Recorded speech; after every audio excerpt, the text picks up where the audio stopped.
Good morning, everyone, and thank you for joining us for our first session in the Healthcare Hiring and Resources Virtual Job Fair series. Today, we will be hearing from 3 presenters who will be conducting job seeker workshops to help familiarize you with the skills that you will need to be successful in the virtual hiring space. If you have questions at any time, please type them into the chat, and we will address them during the brief Q&A session that will be taking place after all presentations have occurred. If you have not yet already, please be sure to register for Thursday's employer panel and breakout room session, where you will have an opportunity to communicate directly with employer representatives on the call. A link to that registration page will be provided in the chat here shortly. Please note you will need to be sure to register for each session that you want to attend. Today's session is being recorded and will be made available in the employer booths for you to refer to later. Now, I am pleased to introduce Joy with the Chicago Cook Workforce Partnership Healthcare Sector Center. Joy, are you available to present?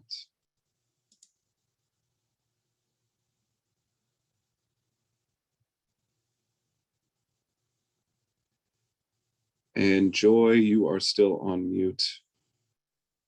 You will need to unmute yourself to be able to speak.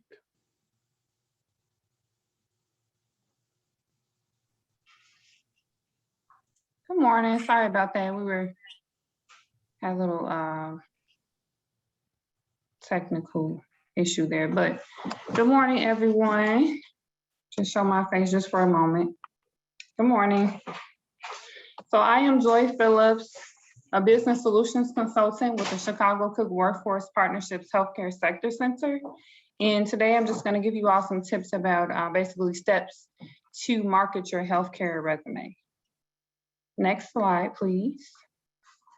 So quite simply, a resume is a formal document that provides an overview of your professional qualifications, including your relevant work experience, skills, education, and notable accomplishments. Next slide, please. Oh, I think we went one too far. Let me go back. Oh, maybe we didn't go for it. I'm sorry. My apologies. Okay, so I'm not going to read all of these, but basically these are some basic resume format rules, just with the, easy font styles, the 10 to 12 point for size, the different styles, Cambria, Times New Roman, the 1/2 inch to 1 inch margins, and so on for your formatting. And then some things to remember as far as your content, your use of action verbs, phrases, and keywords, and so forth.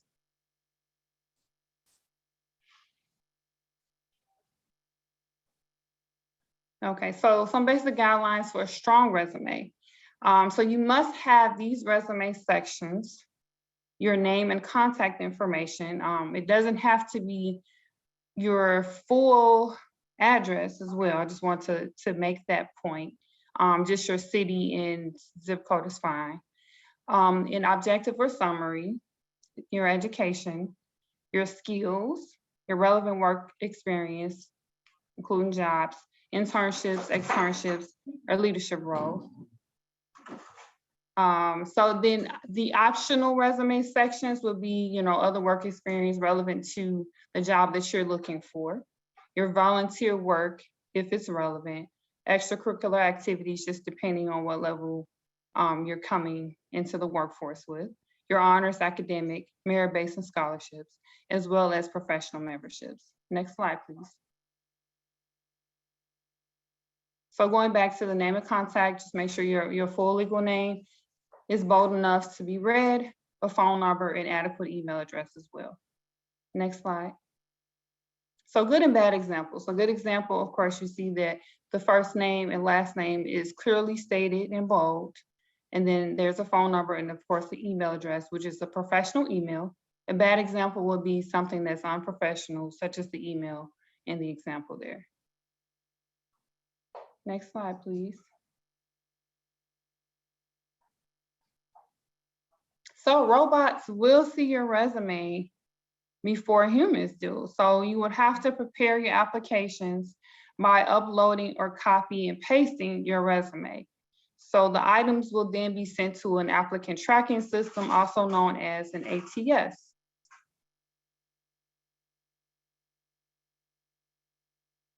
Okay, so making your resume stand out for the ATS system.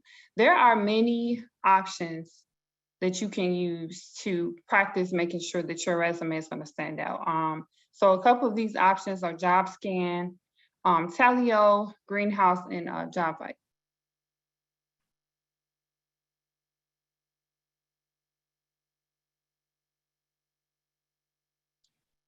So some options to avoid. So making your resume stand out.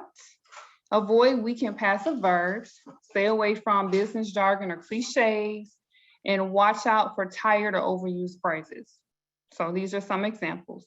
And then also the powerful action verbs you can use. You can use helped, assisted, and utilized, things of that nature. Next slide, please. And these are some other examples as well for some action verbs that you can use. You can use these in your resumes, your cover letters, also in the interview. Please go back. Also in your interview.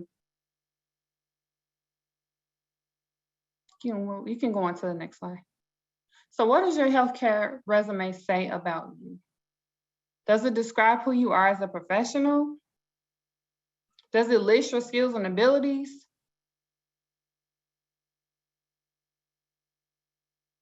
Does it list your credentials? How to get your resume to work for you? Market your abilities, list your credentials and certifications, as mentioned before. List any additional skills that you have that are beneficial to your profession. Next slide. List accomplishments. So clinical versus non-clinical. So these are a list of clinical positions. Now, this is not a comprehensive list. This is just some examples of what clinical positions are. Next slide. Non-clinical positions, once again, not a comprehensive list, but just some examples of non-clinical positions that you can apply for.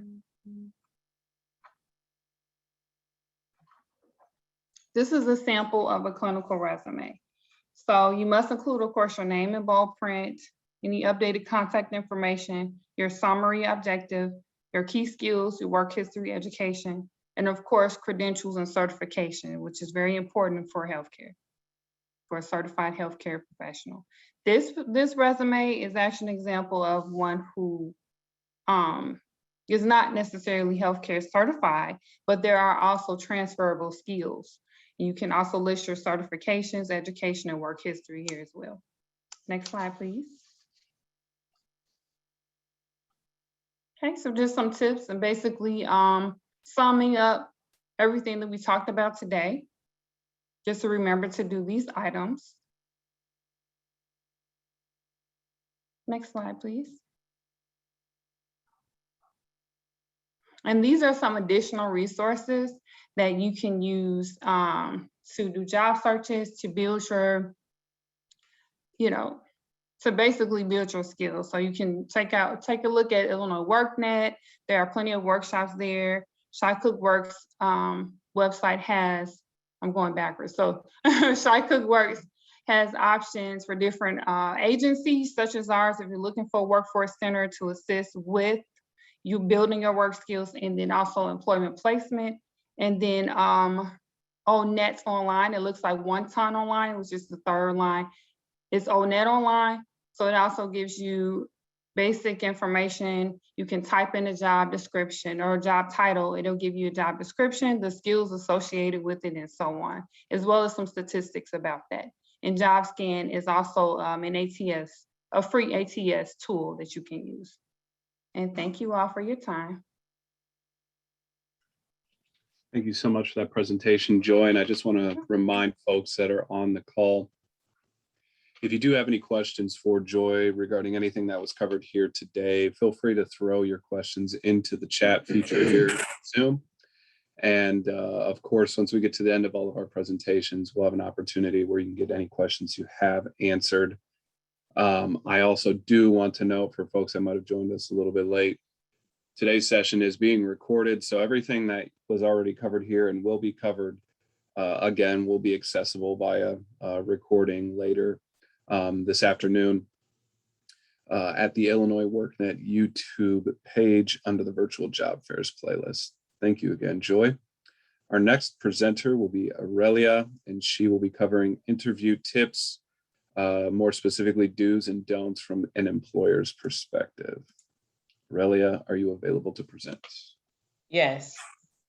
Excellent. You can begin whenever you're ready. Okay. Hello, everyone.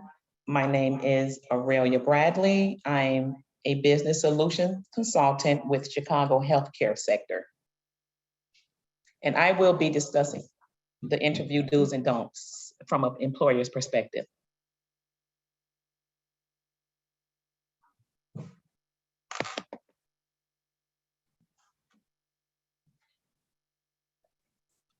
Okay, so the table of contents. Can you hear me? Yes, we can hear you, Aurelia. Hello?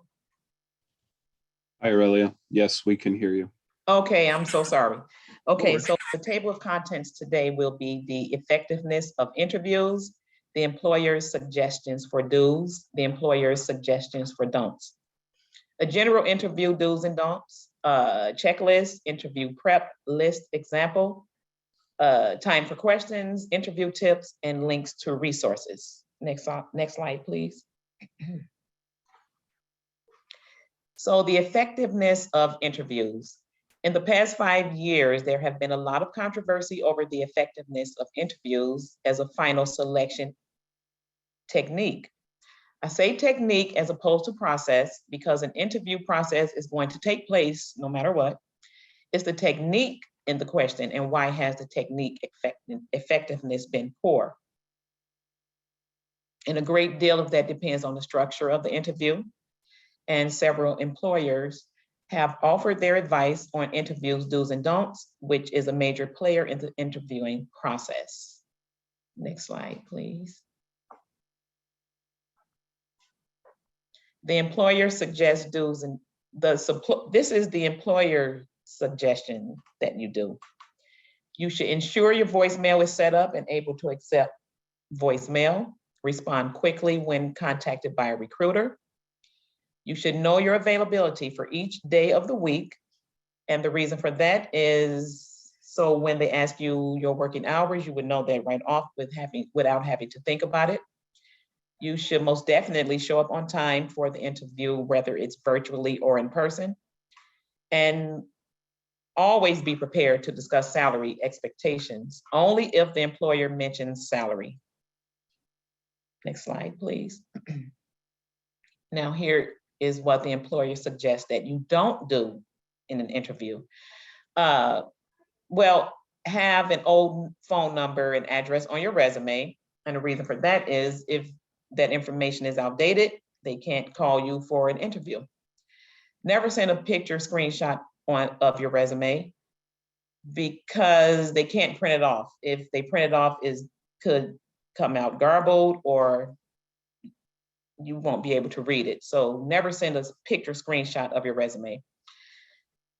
Don't say that you're just looking for a job. If you say that you're just looking for a job, it appears as if you're not gonna take this job serious.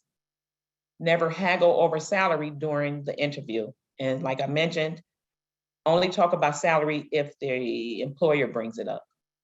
And of course, never be late for an interview. And if you find yourself being late, make sure you reach out to someone, if not the interviewer, maybe someone at that place where you're going to be interviewing at. Never speak negatively about previous employers and never misrepresent your skills.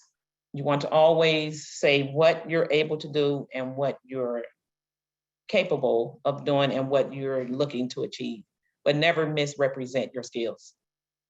Next slide, please. Now, these are general interview do's and don'ts. We just discussed the employer's do's and don'ts, but these are general interview do's and don'ts. Okay, always answer questions honestly, thoroughly, and sincerely.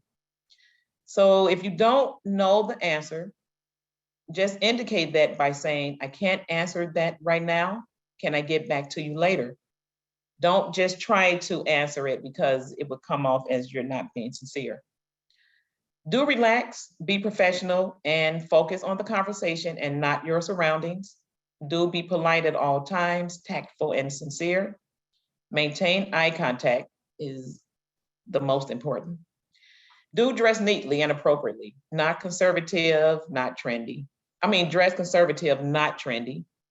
Do practice answering interview questions because you don't know which questions they're going to ask you, but just practice answering a host of interview questions.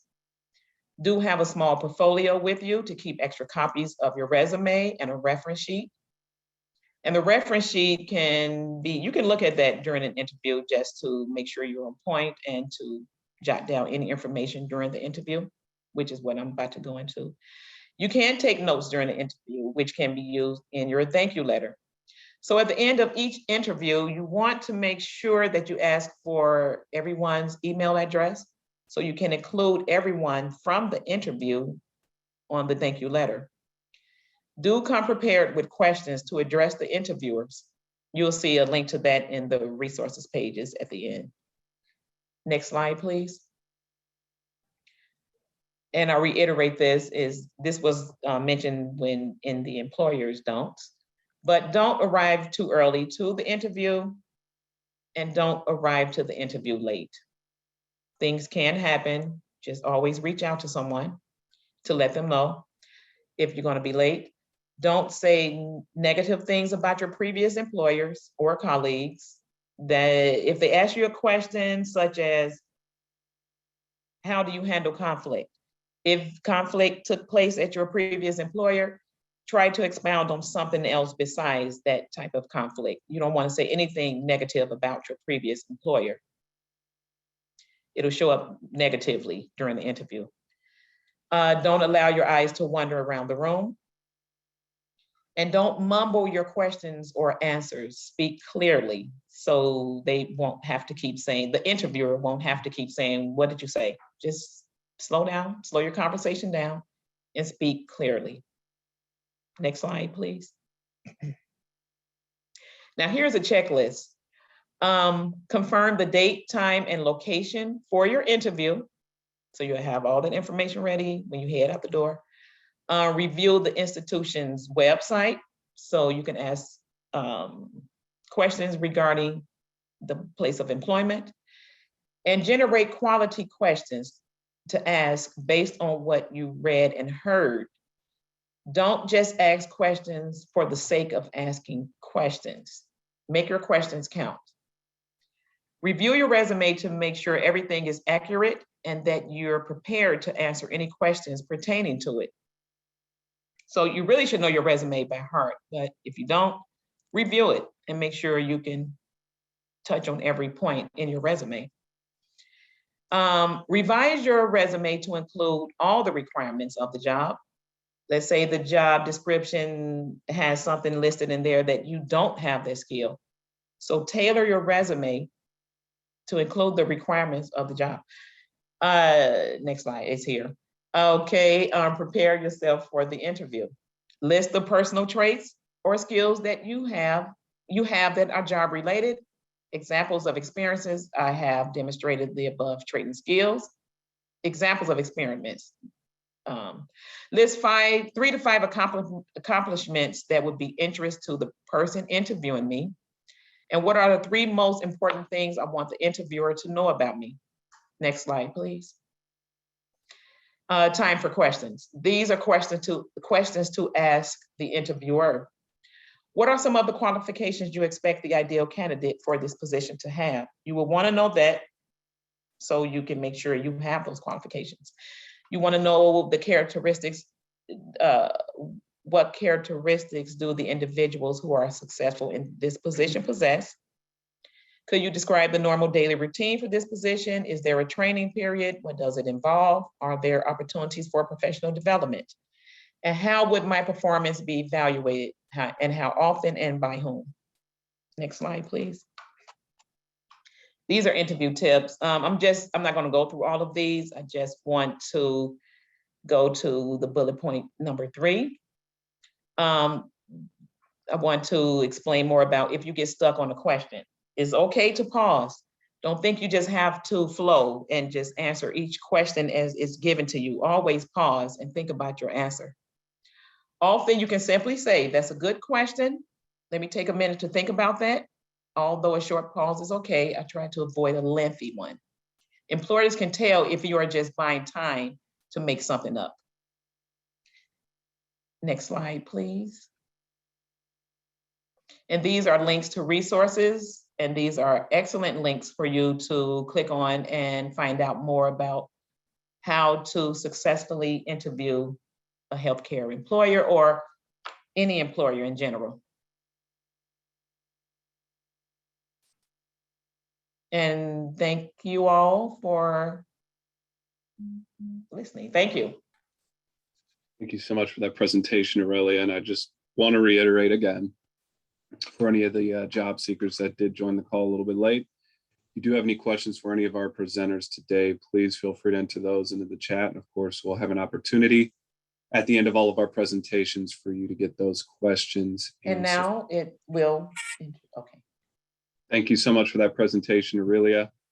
Our next presenter, I do Good believe morning, will be- everyone. Thank you for joining me for the Equity and Advantages of Certifications workshop.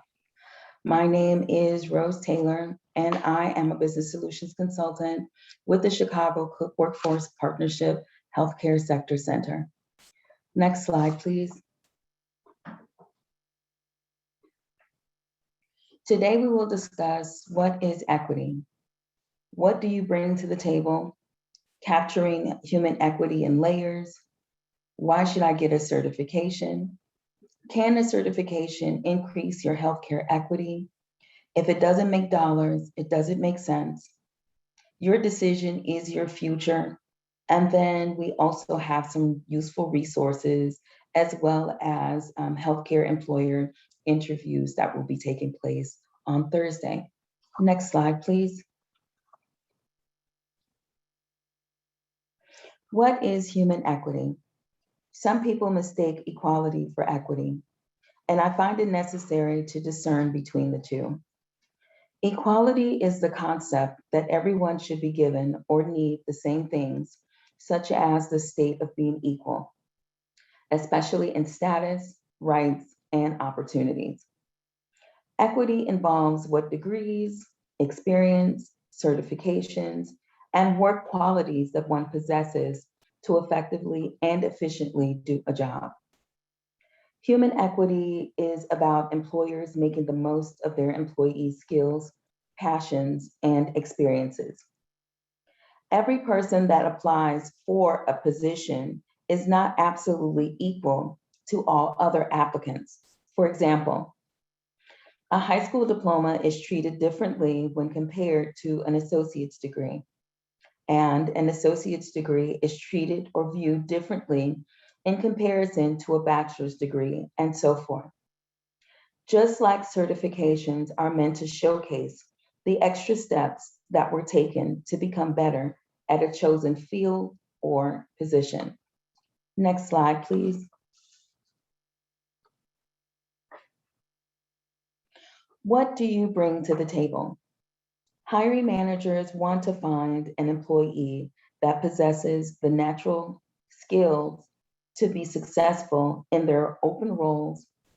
And they also need someone and seek someone who can offer a new perspective on the business. Employers are looking for individuals who possess the know-how and credentials to properly and successfully do a job. Employers do not have to treat everyone the same because no one is the same. They simply have to treat and understand people in regard to their unique abilities and what they need to do to be successful in said organization.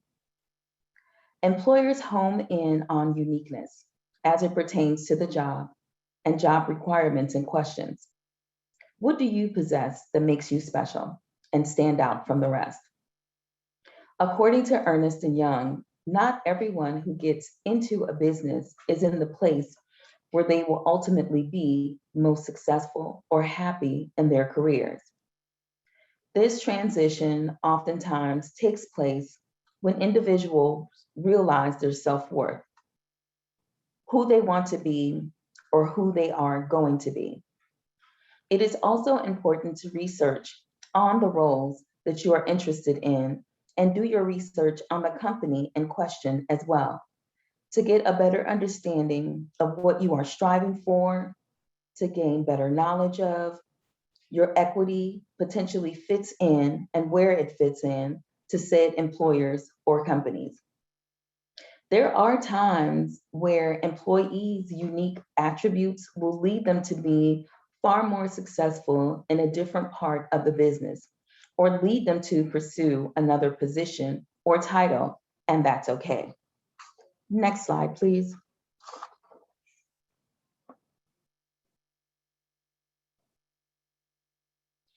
Now let's discuss capturing human equity in layers. For starters, human equity is about looking at a person as a whole. What I mean by this is to strip individuals of their physical features and their cultural background and consider what is left that is needed or deemed to be necessary to successfully do a specific job. One of the attributes that will become magnified is knowledge, which is based on facts, information, and skills acquired by a person through experience or education, the theoretical or practical understanding of a subject. There is certain knowledge and skills that are required for positions in areas such as healthcare. What complements knowledge is skills. Are you able to explain and or demonstrate to others the same job that you do and understand the components and relay that to others? Human capital is a combination of skills, knowledge, and innate ability. An innate ability is a trait or characteristic that is present in a human or organism at birth, which is a part of your structure or makeup, which forms your person as a whole. The best way to capitalize on these abilities and traits is through certifications. And you may ask, why? Well, because a certification is the action or process of providing someone or something with an official document attesting to a status or level of achievement. Once you have reached this plateau, you have essentially captured your layers of human equity. Now you have to determine how far you want to go and what else you need to do to achieve your temporary goals and your ultimate goals. Next slide, please.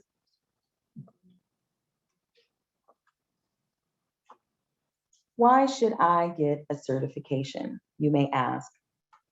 Certifications tell your employer and coworkers that you are qualified. For example, the American Association of Medical Assistants says that its CMAs or AAMA certifications offers proof to employers that the medical assistant has achieved the highest standards of education and credentialing in the medical assisting field. Employers that are looking to hire want you to have knowledge, experience, and certifications in your areas of expertise. And even Microsoft has found that 91% of hiring managers look for certifications as a part of their hiring process and criteria. This could potentially be what turns that job interview into an actual job. Certifications reveal that you are committed to your profession and are willing to invest in your own future. According to one of Robert Half's salary guides, some certifications can increase your salary by 10% or more. Certifications also build self-esteem and allows you to see yourself in a different light and put you in the driver's seat of your own destiny. If you want to stay ahead of the game, You need to stay current on all technologies and the regulations that affect your profession. Next slide, please.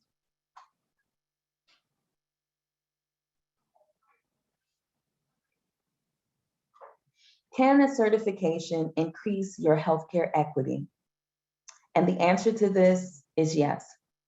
A certification can increase your healthcare equity.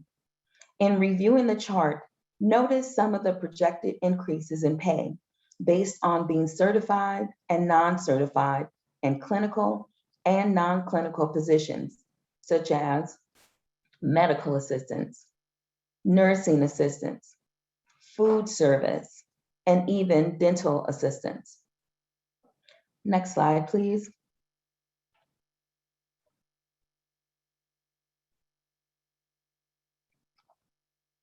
If it doesn't make dollars, it doesn't make sense. Let's visit some positions in a little more monetary detail. For example, working as a certified medical assistant, you can make approximately $17.50 per hour or more, and around $15 without a certification.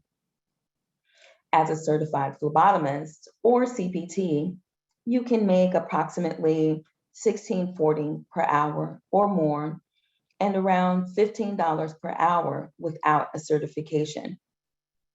As a certified nursing assistant or CNA, you can make approximately $16.25 per hour or more, and close to $15 per hour without a certification.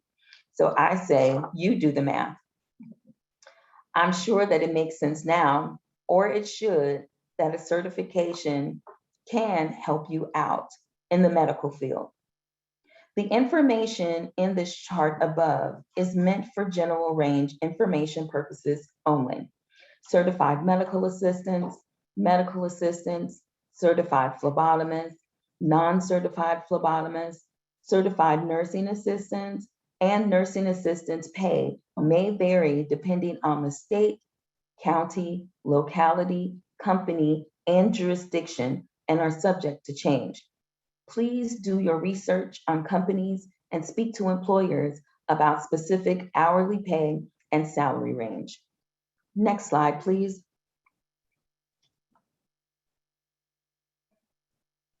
Your decision is your future.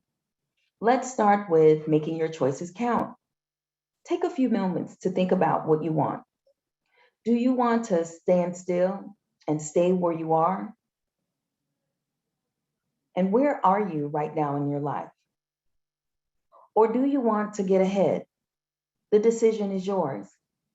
Getting ahead can simply start with reviewing certifications that are available to you. And you can research your options on illinoisworknet.com/training/pages. And I will share some more information with you later. But don't just settle for your employee's assessment. Your employers assess value of you and the employer's point of view. You have to evaluate yourself. And may this be for your own personal reasons, may it be for your children, may it be for your job or for your family. Whatever your reasoning is behind it, you need to know or have some idea of what your human equity is. I want to leave you with several key questions to think about as you continue your day today. When you're eating your lunch today, and when you wake up in the morning, what is your mirror's perception of you? Who do you see?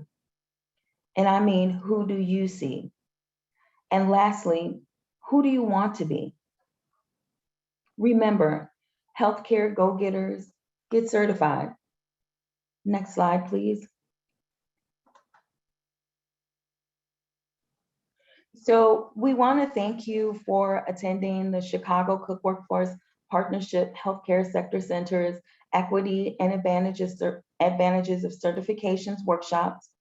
Here are some useful links that you can use for Illinois WorkNet, some job training links where you can review some of the healthcare training programs that are offered, along with another link that will send you to the We Over program and how you may qualify to get up to $8,000 in grant dollars and more. Next slide, please.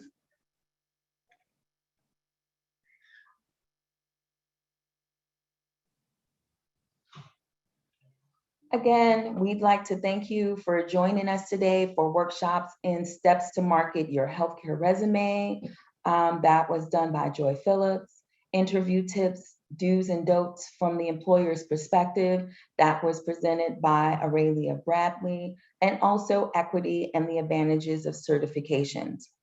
We also have some healthcare employers interviews coming up this Thursday, October the 14th, from 10 a.m. to 12 p.m. Please don't forget to register. Please remember to register. I have the link listed here that you can go ahead and get registered and signed up for that hiring event, which is our healthcare hiring and resources event sponsored by Commissioner Deere's office. If you do have any questions, please feel free to reach out to the Healthcare Sector Center, and we would be able to assist you with any questions that you may have, and also with any registration needs that you may have as well. Again, we thank you so much for joining us today. We hope to see you on Thursday. Enjoy the rest of your day. Thank you so much for that presentation, Rose. And of course, thank you to Joy and Aurelia for your presentations today. A few things that I do want to note here before we officially close up the job seeker workshop portion of the event. So if anyone has any questions, please feel free to enter them into the chat, and then we'll be able to answer any questions that you may have. So we're going to share maybe the next 10 minutes to be able to answer any questions. So please feel free to enter them into the chat. Thank you so much. Excellent. Thank you for that, Rose. As I was stating, if you do have any questions, feel free to enter those into the chat, and of course, we will get them answered for you. I do also want to direct your attention to the chat as well. You will see there, I've also posted a link to the registration page for the upcoming event. So you can also access that as well, where you can register again for Thursday's session, where we will have employers on the line and you will have an opportunity to meet with those folks and ask them any questions that you do have. I do also want to note as well, again, that the session has been recorded today. So, you know, if you felt like we were moving a little bit fast, or there was just a piece of information or a slide that you wanted to be able to review, of course, you can go back, review the recording. That information will be there. And again, you can use that as needed. As Rose stated, we do have a few minutes here where we can, you know, answer any questions that you do have. If there's any questions that you'd like to ask the folks that presented here today, don't hesitate to throw your questions into the Hi, chat. everyone, again. If you do have any questions, please feel free to go ahead and enter them into the chat. Joy, Aurelia, and myself are available to answer any questions that you may have. Don't be shy. Go ahead and enter your questions into the chat. Thank you so much. We'll stay here for a few more moments. If we don't have any questions, we'll go ahead and end the session, but please feel free to enter your questions into the chat. Thank you so much.